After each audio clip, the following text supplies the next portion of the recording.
Hey everybody, it's Scott Bischoff coming to you for Detroit Lions podcast. Coming to you after another win, go on the road against a pretty good opponent, pretty good team. Yeah, just another win, no big deal.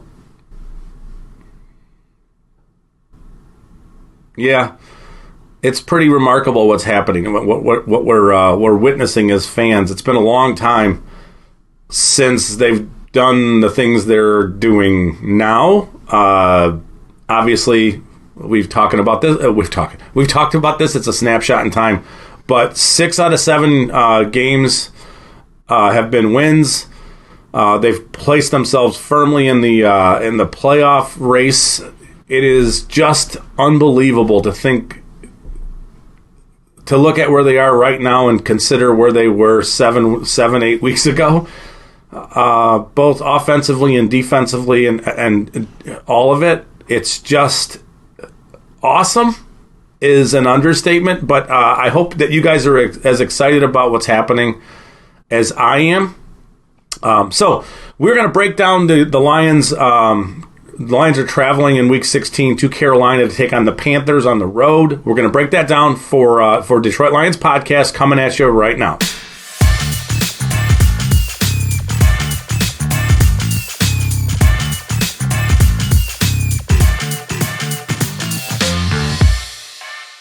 Okay, so I rambled a little in the beginning. I watched that game, and I'm still a little bit surprised that they won that game. So that's the source or the reason why I'm sort of struggling to find like really good things to say about that particular win. But that is a win that Lions teams, even good Lions teams in the past, don't come away with. Even because I don't think they played particularly well. I think Dan Campbell at halftime, when he mentioned to whoever it was at half that they were playing tight, it was very obvious that they were. They just weren't letting it go, and it just seemed like they were out of sorts and playing tight, just playing like a little bit. I don't want to say nervous because I don't think that's the right word. I just think it's tight. So in the past, I don't think they come away with a win in that kind of a environment and that situation against that team. But this team did. And then you look at, all of it in totality, that's essentially a playoff game for both teams, and you're on the road in a bit of a hostile environment and against a really good team, a talented team with good players and a good secondary and the ability to get pressure and all those things. And they walked away with a win. It's pretty remarkable to witness it, to see what's happened in this season. You start 1-6 and now you're 7-7. It's just So some excitement about a lot of things. I love the development of the younger players that we're seeing. It's important. They're one of the younger teams in the NFL. They're playing a bunch of young guys, and those guys are delivering. So I think that's really important for where they are going forward. Obviously, they have some premium picks coming up. We'd like to see the Rams continue to lose, obviously. Okay, so this week's preview at Carolina. Carolina's a good team. They're 5-9. They're a tough team to play against.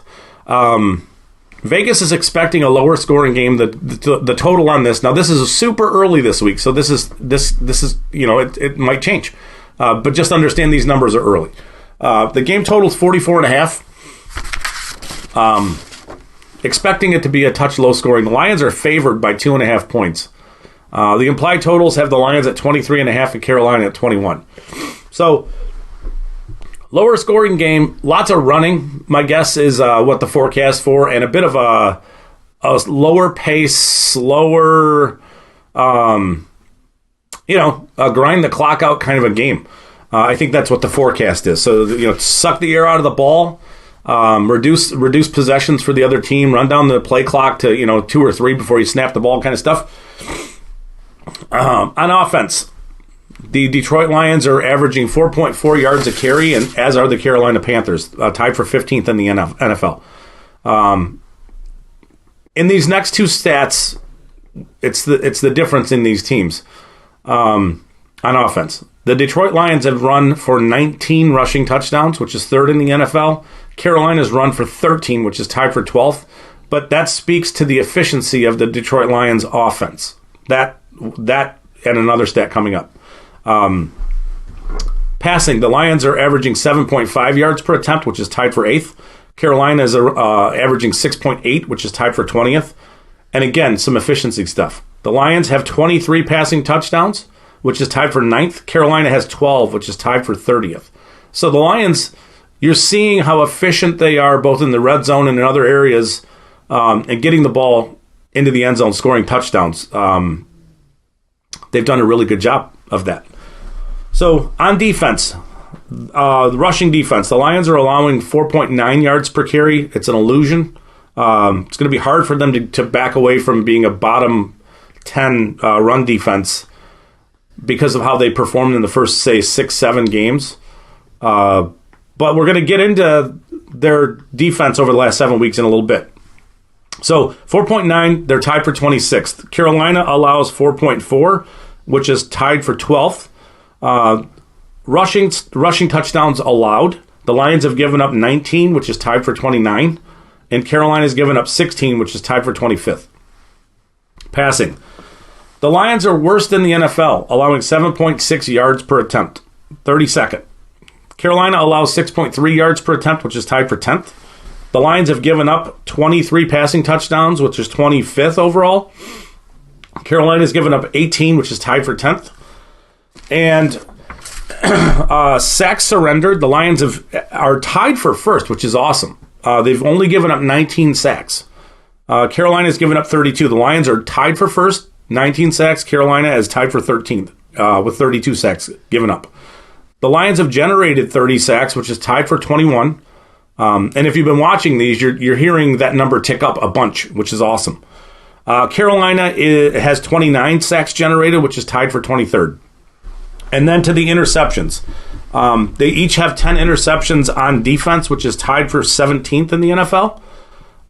Detroit has thrown 7 total interceptions, which is tied for 3rd. Carolina has thrown 10, which is tied for 13th. So, there's your numbers. We're going to get into some trends. We're going to do this 2 ways. We're going to talk about Detroit's trend on offense for the last 4 games and Carolina's trends on offense and defense for the last 4 games. But then I want to really dial in on what the Lions have done on defense over the last 7 weeks since the Miami game, since there's a convergence of things that happen. None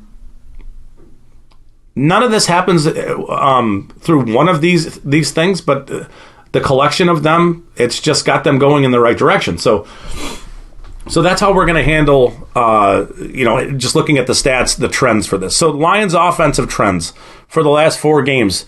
Goff is, it's hard to dismiss what Jared Goff is doing, even though he looked uncomfortable last week, the entire game. He's throwing for 67%. He's 104 of 155 for 1,162 yards and 8 touchdowns with 0 interceptions over the last 4 games. That's an average of 26 of 39, again, 67%, 290.5 yards. If you hear that noise in the background, it's the dog snoring. Yes, yeah. Averaging 2 touchdowns and 0 interceptions. The running game has taken a pretty significant step back. It's something we've trended here. We've talked about over the last, say 3-4 weeks. They're averaging 29 carries for 107 yards, which is 3.65 yards per carry, and they're averaging 1 touchdown a week over the last 4 games. The running game is just kind of grinding. It's not as potent as it was in the early part of the season, but they're also not popping off 50-yard runs here and there. I can remember DeAndre Swift had one. Amon-Ra St. Brown had one. So, those numbers really boost your yardage output, the yards per carry number. But so they're just they're not doing great things running the ball, although they're super efficient when they get into the scoring areas. So nothing really to nothing negative there. It's just you see a trend of them tick back a touch. They have had bodies coming in and out, and there's been some other issues and some other stuff on the side that maybe are affecting their efficiency running the ball. But in the end, the numbers are what they are: 3.65 yards a carry, averaging 29 yards a carry and 1 touchdown on average over the last 4 weeks. So the last thing we're going to do is the Lions defense. It's going to be a bit of a longer one, but it's important. So Carolina on offense, they're averaging 13 completions for 20 and 22 attempts for 170 yards. Now they had a bye in week 13, so this is a 3-game stretch. So 13 of 22 for 170 yards, 1 touchdown, and 0 interceptions over the last 3 games. They're not throwing it a lot, and they're not all that effective doing it. They want to run the ball. They average 37 attempts a game. That's kind of why I mentioned earlier that you're going to see a lot of both teams want to run the ball. And if Carolina looks at the Lions and thinks that they need to slow things down a touch, they're going to do everything in their power to reduce possessions and not give the Lions as many possessions as they would if they were in like an up-tempo situation. So I can see them running the play clock down and running real heavy. So they're averaging 37 carries for 143 yards, which is 3.86 yards per carry, and a touchdown every week. So that's just kind of where their offense is. I don't think there's anything all that explosive about what they do passing the ball. It's Sam Darnold is back quarterbacking the Panthers. DJ Moore is a really good receiver. He's a very, very effective NFL. He's a legit, top end receiver in the NFL. They have a hard time. They've had a hard time of really getting him the ball and getting him super productive. That continues. So again, Carolina's going to want to run the ball. On defense, they average. This is what they're surrendering: 19 of 31 for 195 yards and 1.33 touchdowns a week. Their run average, this is what they surrender on defense: 26 carries for 108 yards, 4.14 yards per carry, and 1 touchdown per week. So, those are the numbers. Let's get into the Lions defense over the last 7 games. I know this seems a little disjointed that I did 4 games, but I think there's a clear jumping off point to what the Lions are doing on defense, and it's from Aubrey Pleasant being dismissed and Jerry Jacobs returning, and maybe them getting Aiden Hutchinson a little more comfortable in a 2-point stance, a little wider. John Comiskey returning. There's a bunch of things that add up and are pieces of the puzzle. And when you put the pieces of the puzzle together, the Lions have been here are the numbers. They've been an elite defense since the Miami game, since week 9. Now, so this is the overall numbers against the run. They've given up 776 yards on 170 carries and 6 touchdowns, which is 4.56 yards per carry, but that includes quarterback runs in there. So obviously the quarterbacks who run the ball are going to give the Lions fits. They just do. We've seen that. We saw what happened with Justin Fields and Josh Allen, and Trevor Lawrence had 4 carries for 32 yards, and some of the running quarterbacks give the Lions fits. It just does. So if we take out the quarterback runs, and all this is on my Twitter page, by the way. You can see it there too. If we take out the quarterback runs, the Lions have surrendered 133 runs to running backs in the last 7 games. They've surrendered 462 yards and 2 total touchdowns. That's it in 7 games. So you've given up 2 touchdowns rushing to opposing running backs in the last 7 weeks.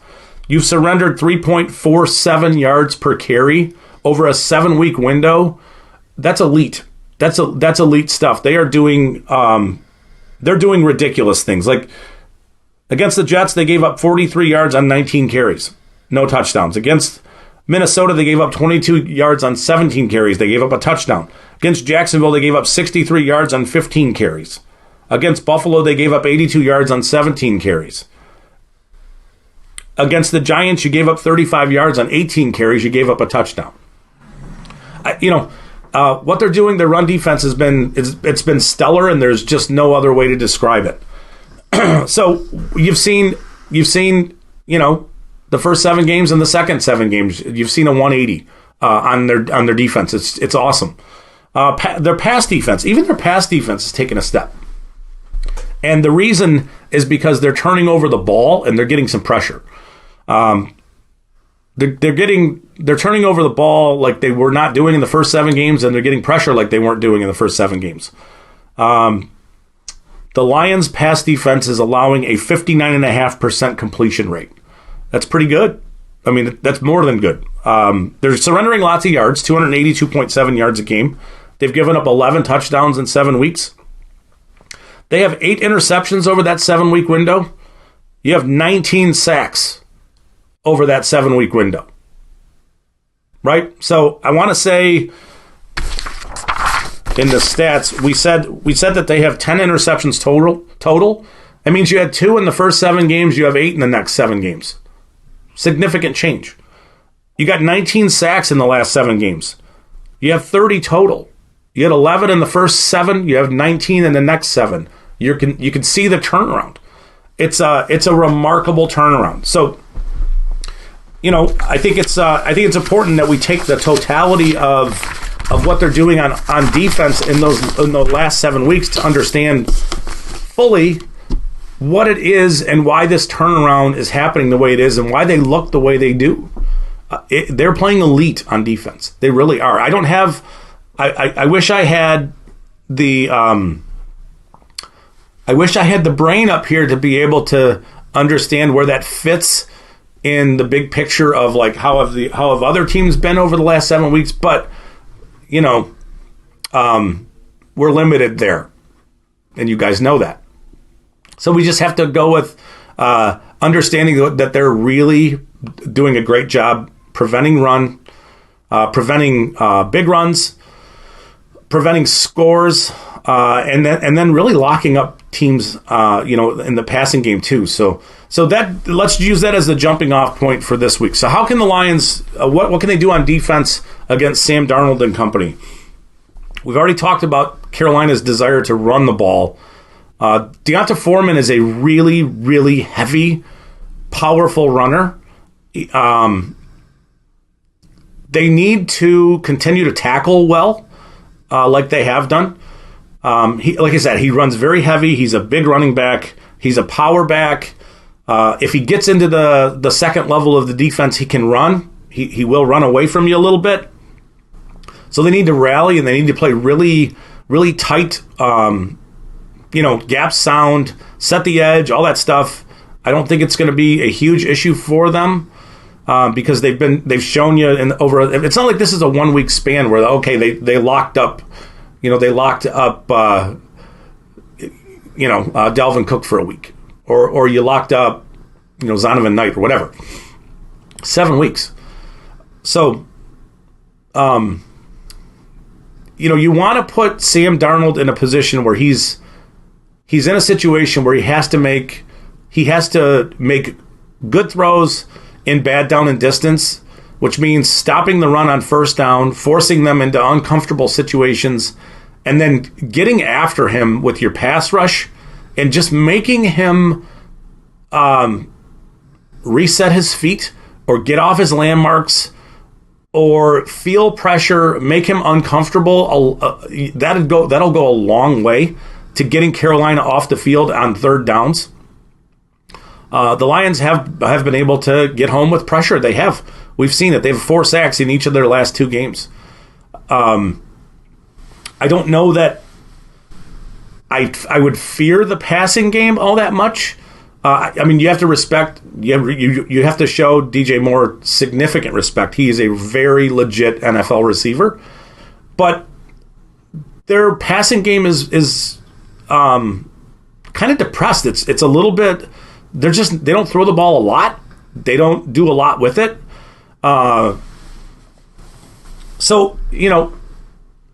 Again, they want to run the ball. They want to reduce possessions. So first things first is to stop or limit what they can do running the ball, and then force Sam Darnold and his receiving options to beat you. And I feel like this is a good matchup for the Lions because I'm not sure that Darnold and company can do that. So if you stop the run and you make them a little bit one-dimensional and have to rely upon Sam Darnold, I think you're in an advantageous situation. So that's kind of where it is on defense. So obviously you show a team like that a ton of respect. They want to run the ball. They're a power football team. It's just what they are. It's what they do, and we'll see what how it matches up and how it shakes out, on Saturday with the Lions' run defense and the Lions' pass defense, and how Carolina comes to play and what the Lions bring too. On offense, the Lions are going to run the ball. They're a run-first team. There's a lot of play action involved in what they do. Carolina has a good defense. They play physical. They have good corners. They have Jeremy Chinn's a really good safety. They have Brian Burns, defensive end, who's a terror. They need to help with him. Derek Brown up in the middle is a good player. So it's not like you look at Carolina's defense and you think, oh, it's a pushover. No, not at all. The Lions need to execute and play really well on offense to come away with a win in this game. But it matches up good because the Lions' offensive line is playing real well. Jared Goff's doing a good job of not turning over the ball. One of the keys there is not allowing him to feel pressure. So, maybe they give a little extra attention to Brian Burns. You chip him a little bit. That kind of, just slow him down. Screen game could be effective in this one, slowing down that defensive line. But, they have secondary members who can run. They have linebackers who can run. So the Lions need to play a good game on offense, a clean game on offense, much like these other games in the past. You need to not turn over the ball, which, kudos to Jared Goff. He's got no turnovers, no interceptions in the last 4 games. Goff's been great this year. Clearly not a reason why they have lost games at all. So run the ball effectively. It would be nice to spring, like last week you got the big play from Brock Wright, the game-winning touchdown.